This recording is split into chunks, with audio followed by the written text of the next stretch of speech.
Muli, kung papipiliin ka, sino ang pipiliin mo? Ang iyong asawa o ang iyong anak? At bakit? Napakagaling naman.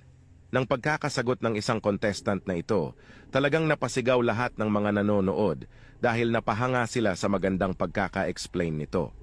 Panoorin natin ang buong pangyayari. Magandang hapon po sa ating lahat.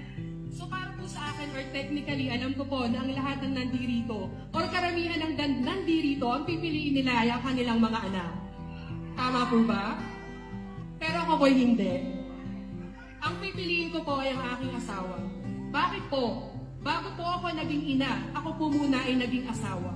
At nagkaroon po ako ng mga anak dahil sa asawa ko. At darating ang panahon na ang aking pong mga anak ay hihingin nila ang kanilang kalayaan at bubuo sila ng sarili nilang pamilya. Walang maiiwan kundi ako at ang aking asawa.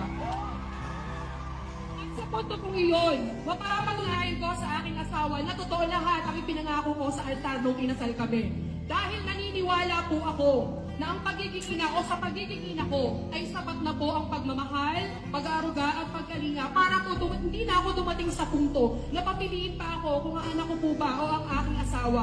Dahil naniniwala rin po ako na ang pinagsama ng Diyos kailanman ay hindi kayang paghiwalayin ng tao ng anumang sitwasyon, ng panahon at ng anumang pagkakataon. Marami pong salamat. Grabe! Napakaganda ng kanyang mga sinabi. Kung ikaw nasa sitwasyon niya, anong pipiliin mo? E-comment mo naman dyan.